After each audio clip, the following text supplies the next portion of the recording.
Do you get in touch with family? Do they come visit you here? No, my family's in Cape Town, unfortunately. Do they know you living here? Yes, they do. And what's their take? As I say, I made my bed, I have to lie in it, isn't it? I made the wrong choices, so I have to live by them. Were you always poor? How did you end up here? I end up here after my father's death. Okay. My father passed away, my brother sold the house. I should have got the house, but I never got it because my brother paid the lawyers to give the house to him. Do you keep in touch with family? Do they come visit? Do you go no. visit? Why not? It's a long story.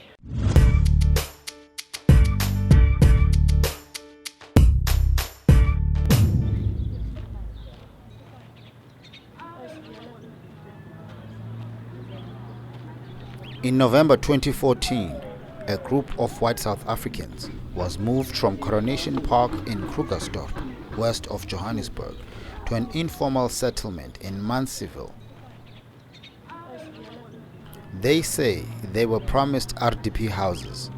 According to their recollection, it has now been 8 years without receiving the promised housing. This is their story. How did you end up in this situation? You as Elise? I was staying with my husband in Germiston for quite a while. We've been together for 12 years. So I left him and I went to Coronation Park to go and stay in Coronation Park because the things didn't go well between me and my husband. So when I went to Coronation Park, I divorced my husband and there I met my new husband. That we are together now for 14 years. La bantu laba bafika la bafikele ezindleni zethu sabajwayela siza ngapha every morning every night kubabuza ukuthi balale njani bahlale njani kunjani kungabi rough kubo ngoba nabo abantu so ngamjwayela kanjalo ngoba akaphuzi nendoda ayiphuzi umfazi oright nje. I'm Elise Saunders. I'm staying here in Mansfield. I've got a soup kitchen in Mansfield. We were staying in Coronation Park and they evict us there with a court order to come here to Mansfield. And we're coming here on the beginning of November 2014. We stayed here in Mansfield. So when they moved you here, how long did they say they were going to put you in this place for? They didn't really say for how long. They just say it's an informal settlement here, that we are gonna stay here for a while. They didn't say for how long. Is Coronation Park also an informal settlement? No, Coronation Park was a caravan park. Before we just go there and we just squat there at caravan park. You caught my attention, Yes. particularly because of your accent. Most people who stay here are from people who come maybe from Coronation Park who are Afrikaans speakers. Yes. But I picked up your accent immediately. This is an English accent, not an Yes, African correct. accent. Where are you from? How did you get to stay here? Originally from Cape Town, moved to Joburg whiles ago. To tell you the truth, drugs. I made wrong choices. I got hooked up in some terrible drugs. I lost my job, lost my place to stay. I ended up moving into Coronation Park. And then I was staying there, and then from Coronation Park they moved us across to this side. Everybody came from Coronation to this side. We're actually happy to stay next to the people here because they treat us like any other person, like humans, like like friends and that. There's no fights and violence like other people are talking about. Laba bazile kusho ukuthi baze la bazi ukuthi umuntu omnyama unjani bebasaba ukuza ngoba bebabhale eKrugersdorp News soon bathi basaba ukuthi abantwana babo bazorejwa bazobulawa sathi singabantu beza babona ukuthi musku right la. What was your impression when you got here? Because I know the race relations, we like to think we are a rainbow nation, but there's still those tensions or people are scared of each other because you're not used to each other. What was your impression when you first moved here? I can't really tell you. I just came in and said, let's see what happens and see how we live. And tell you the truth, the people here accepted us with open arms. And they welcomed us. And since then it's been awesome. In terms of race relations, how are the black and the white people living together here? We are living finely. We don't look at the thing that she's black and I'm white. It's not such a thing. We are both people living on the same ground, living in the same world, and serving one God. So we are all the same. There's no problems here. We haven't got problems with the people. And the other thing is, you must treat them like they treat you. Say maybe I'm going to buy me a beer. Or somebody offers me a beer. I mean, yes, I'm going to go with him. It doesn't matter if he's black or white. Appreciate what he gives you. When you got here, what was your impression of black people? You know our country comes from a divided past. What was your impression? Were you expecting? Were you scared of black people? Were you used to them? Actually, you know what? I was born in Warmbad. We were playing with black kids like our brothers and sisters.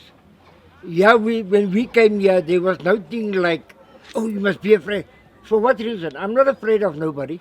I'm 60 years old. My wife is 50, and they treat you like a human people. We treat them back.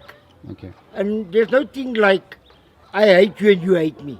There's no thing like skin color. Yeah. The problem is with the people in South Africa. Some in the town, they think they're rich and they push the poor away. In the past 8 years, we are living here peacefully. The community is standing together when there's any trouble, like the Zama-Zamas. When we have trouble with the Zama-Zamas, we are standing together. We are helping each other, looking out for each other. So it is really good to stay in the community in Manziville. What's this partnership about? This is my chef. By cooking together. Okay. Maar ek leer hom baie, maar is 'n chef en ek het nie eens papiere. See, I'm lost now. You're not Are you learning from the old lady? Yes. Okay. What did she teach you in terms To of make cooking? Gravy, And chakalaka, And that what's a papa style? braai pap. Braai pap. And that is sauce van green. The stuff you don't learn at school. Is Yes. it? Because I went to school and I didn't learn that stuff. So you're helping them out in the soup kitchen? Are you also doing work on the side? Yes, Okay. I do aftercare and nails. What's your special? If you want to impress someone, what would Rudolph cook for that someone? If you want to really impress, make someone smile, what would you cook for them? What's your best dish? Pasta. Pasta? Which one? There's so many. There's pasta bolognese, there's pasta with seafood. There's a lot. Just the normal pasta with cheese and white sauce Oh, okay. and bacon. Okay. And fat cook and mens. Uelisi ngamjwayela ngabona ukuthi umuntu oright ene unenhliziyo mawuza ukhala uyakunceda. Bayaphekela abantu abamhlophe nje ngoba babuya ngapha. Sabona abantwana bethu badla edustbin. Wangibuza ukuthi na singabaphekela na ngizabancedisa ngathi yebo. Mare Monday na Thursday ngisebenza eWest ngiyenza isikoropo. Manje ngolosibili ngolosithathu nangolosi Friday ngiza ngapha ngiyabancedisa siyapheka. I've got a sponsor that is helping me with the children for the breakfast and the lunch in the mornings. I've got 2 or 3 other sponsors that is helping me with the food in the afternoon. Without the sponsors and without God's help, I won't be able to do what I'm doing. Buningi babo bona batshontshelana bona sibona. Yeah, and then bathanda idagamiswa. And abathanda ukusebenza shem bathanda idoti baye escrapeni. How do you make an income now? I get piece jobs now and again, but most of the time I deal with scrap, collect scrap metal and things like that. So scrap metal, plastic bottles, whatever I can. But yeah. And is money coming in? Yeah, but it's not, not going to get rich. It's just barely surviving. So I can, You have a plan I can eat every day. And Do you have a plan to get out of here? What's your plan? not yet as such, but I am looking forward to. I am trying to get a job. If I can get a job, I'll be able to get out. But until then, I'm stuck, unfortunately. Look, This is Goto on YouTube. There's a lot of people who can provide help on such platforms. Yes. What are your skills? Me, How does someone get hold of you if they say, look, I want to give this guy another shot at life?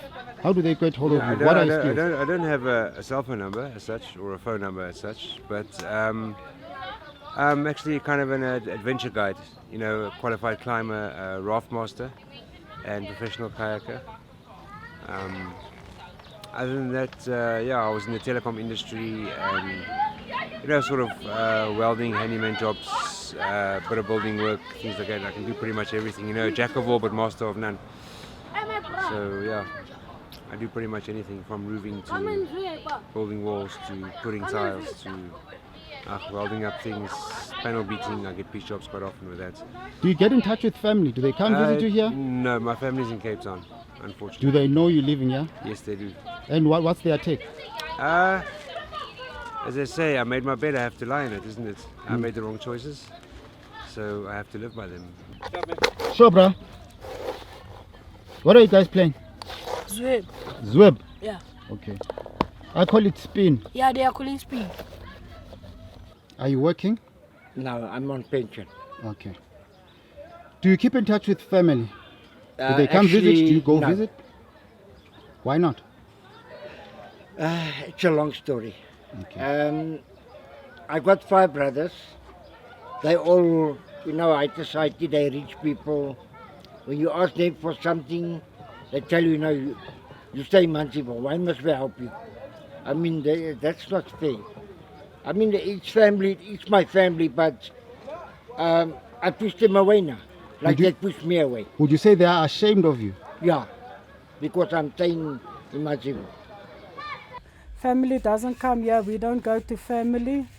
We are giving our time for the community on Christmas Day to prepare them the lunch that mostly of them don't have the funds to do it, so then we provide them with a nice meal for Christmas. My daughter asked me yesterday morning, Daddy, are we rich, are we normal, are we poor? If she'd ask you the same question, how would you respond? Poor. Poor. Okay. Were you always poor? How did you end up here? I end up here after my father's death. Okay. My father passed away, my brother sold the house. I should have got the house, but I never got it because my brother paid the lawyers to give the house to him. And that's how I moved into Connection Park. How would you categorize yourself? As normal. Yeah, as normal, because there's not one day that goes by that I can say I didn't have food for my children for the night to eat, or I can't give them 3 times a day a meal to eat. We are still struggling, but when the moment comes that you start worrying to wonder what are you going to give tonight for your children to eat, there's someone coming and there's a plan for it to give your children that night something to eat. You're saying you're living in poverty. The lady behind you says they are normal. What makes you say this is poverty? Because that's how I see it too, by the way. Well, if you look at the way we're living, I mean, they got portable toilets, which is not very healthy. There's running water, but you have to walk far. You know, there's no jobs really available here. You know, town is quite far. Most of the people don't really have money to, you know, take taxis into town and things. A lot of people have to walk. Some of the older people, it's very difficult for them. The housing's not the best of it. You know, it's tin shacks. Forever was better. We got electricity finally. You know, after I think it was about 6 years living here, they finally gave us electricity, which helps. But yeah, you know, it's not really a great place. I mean, just look at our dustbin. Thanks for your time, bro. Pleasure. What's your name? Gareth. Gareth. Thanks, man. Is that where everyone dumps everything? Yeah. It's supposed to be in the bin, not around the bin. Yeah. Okay, sure, Gareth.